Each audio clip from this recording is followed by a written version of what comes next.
aku baru kaget nih, baru denger karena belum ada cerita seperti ini. Kalau memang ada cerita seperti ini pasti Dewi ngasih kabar ke aku duluan sih.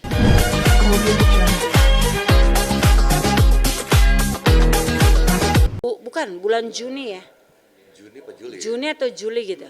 Iya. Kalau nggak salah, sampai lupa aku soalnya udah lama. Gitu di sana rame-rame kita semuanya. Kalau lagi ada tugas, lagi ada terbang ke Bali. Gitu. Ya. Kalau aku baru kaget nih, baru denger karena belum ada cerita seperti ini. Kalau memang ada cerita seperti ini pasti Dewi ngasih kabar ke aku duluan sih. Gitu. Ya doain aja yang baik-baik lah.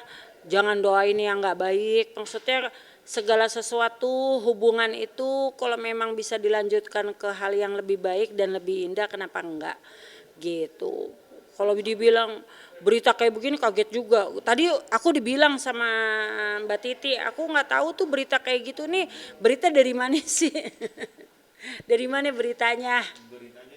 Temannya Mbak Indasari. Oh, dari si Indasari. Oh, beritanya dari beliau. Infonya dari beliau. Kalau aku sih belum tahu ya, aku sendiri belum tahu berita itu menyebar seperti apa, aku nggak tahu. Karena memang kalau ada apa-apa ntar abis ini aku telepon Dewi. Aku telepon Dewi bener apa enggaknya gitu, karena aku sampai sekarang ini belum tahu beritanya. Belum cerita. Kalau dia cerita pasti nanti dia akan cerita sama mama begini pasti dia akan cerita gitu. Ya doain yang baik-baik lah, mudah-mudahan jodoh ya. Amin. Mudah-mudahan jodoh, kita nggak tahu jodoh. Kalau emak yang terbaik buat Dewi pasti emak setuju. Yang Dewi merasa Dewi nyaman, karena nyaman itu susah dicari. Kalau Dewi nyaman ya otomatis ya kita sebagai orang tua keduanya Dewi setuju aja kok.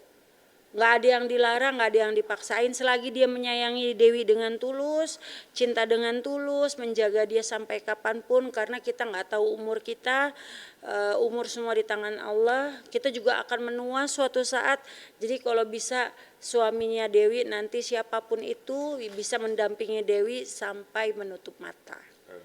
Itu yang doa dari aku untuk Dewi Persik. Kalau Dewi itu gini, bukannya masalah bucin, semua wanita itu cinta itu kadang-kadang menunjukkan sama pasangan itu perlu. Bagi aku gitu loh. Karena kalau kita cinta sama pasangan kita, kita juga nggak mau pasangan kita diambil sama orang, itu udah pasti. Gitu loh. Apapun misalkan mau dibilang bucin kek ataupun enggak, Dewi akan melakukan hal itu kalau pasangannya melakukan hal itu. Aku tahu Dewi. Jadi kalau Dewi misalkan pasangannya cemburuan, otomatis dia ikut cemburuan. Kalau misalkan pacarnya bucin, pasti otomatis Dewi juga bucin. Ya kita kan pasangan, harus saling bercermin, harus saling melihat. Kalau misalkan pacarnya genit ya otomatis Dewi juga bisa genit, kan gitu. Maksudnya jangan sampai kita nih dibilang oh Dewi itu bucin, Dewi enggak lah. Dewi kalau cinta sama pasangannya dia sangat menjaga pasangannya, bukan bucin tapi lebih menjaga pasangannya. Dewi Persik lebih, aku tahu dia dari kecil, dari sebelum nikah sama Saipul Jamil kok. Kan yang nikahin aku sama Saipul waktu itu. Waktu di Jember. Tahun berapa ya? 2005, 2006 ya kalau nggak salah. Apa 2022 ya? Lama banget soalnya.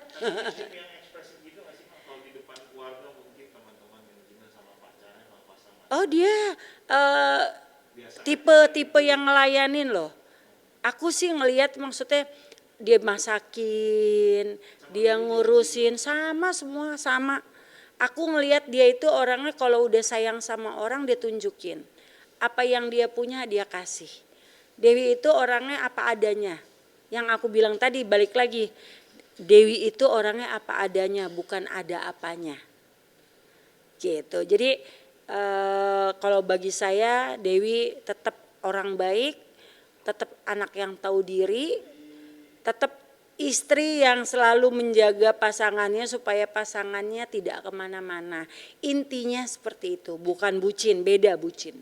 Kalau bucin cuman kecintaan tapi nggak mau ngejagain. Kalau Dewi itu mau ngejagain. Kalau emak balik lagi ke Dewi. Karena emak tidak berhak mencampuri hubungan anak emak ataupun artis emak ataupun siapapun orang-orang di lingkungan emak. Karena itu haknya mereka. Kalau mereka mau melanjutkan hubungan itu urusan mereka ataupun mereka mau memutuskan itu juga hubungan pilihan mereka. Kalau emak kalau ikut campur nanti ujung-ujungnya nanti emak lu siapa? Aku nggak mau digituin sama anak aku dan aku tidak pernah mau mencampuri urusan pribadi anakku dan Dewi tahu itu. Kita sangat saling menghormati. Aku sama Dewi saling menghormati. Kalau Dewi cerita baru aku dengerin. Kalau Dewi nggak cerita ya aku nggak tanya. Karena apa? Itu privasi seseorang. Kalaupun ada sesuatu berita di luar sana yang bilang ini itu, aku cuman bisa bilang bahwa jangan termakan berita dulu karena belum tentu benar. Kan dari pihak Dewi sendiri juga belum klarifikasi. Gitu. Kalau dari Dewi sendiri udah klarifikasi, baru emak berhak ngomong, berhak cerita. Karena kalau emak tiba-tiba mau sok taunya emak, ntar emak malah jauh hubungan emak sama anak emak. Gitu. Kalau aku sih bilangnya gini, beberapa waktu yang lalu aku udah pernah bilang kalau Dewi mau nyaman sudah menerima pasangan, aku bilang silakan kalau memang Dewi mau, tapi kalau memang Dewi masih menunda juga ya itu haknya Dewi karena segala sesuatunya kenyamanan itu nomor satu dalam satu hubungan. Kalau nggak nyaman ngapain kita paksakan. Aku bilang sama Dewi, Dewi sendiri nyaman nggak? Dewi punya pasangan nyaman nggak? Karena yang ngerasain kan Dewi bukan aku. Apa jawabannya pada saat itu? Kalau aku sih mak ada mau serius, yang penting orangnya itu sayang sama aku, sama keluarga aku. Intinya gitu. Yang penting sayang sama Dewi, sayang sama keluarga Dewi. Itu jawaban Dewi. Jadi Dewi itu tidak pernah yang namanya jangan bukan sayang sama gue aja, tapi harus sayang sama keluarga gue. Kalau memang sudah oke ya dia jalan. Gitu. Kalau enggak dia nggak akan jalan. Aku tahu dia banget, tahu banget. Jadi kalau dia itu tidak akan mengumbar atau menjelek-jelekan orang lain, kalau orang lain itu tidak menjelek-jelekan dia. Itu dia. Jadi kalian bisa tahu pada saat Dewi sudah marah, pada saat aku dikatain aja waktu itu aku dijelek-jelekin abis-abisan, Dewi cuman bilang aku nggak pernah ada masalah sama emak nggak ada pernah jelek di mata aku. Gitu. Makanya aku bilang Dewi itu kalau ngomong bener, dia kalau ngomong A, dia ngomong B. Itu Dewi. Kalau untuk Dewi sendiri tetap jadi anak baik, tetap jadi anak tahu diri ya Re. Tetap menjadi orang yang santun sama siapapun, dengan orang tua terutama sayang gitu. Dan emak berdoa Dewi mendapat pasangan yang mencintai Dewi apa adanya Dewi, yang sayang sama Dewi dan menjaga Dewi dalam keadaan apapun juga. Bahagia nomor 1 Wi, yang penting Dewi nyaman.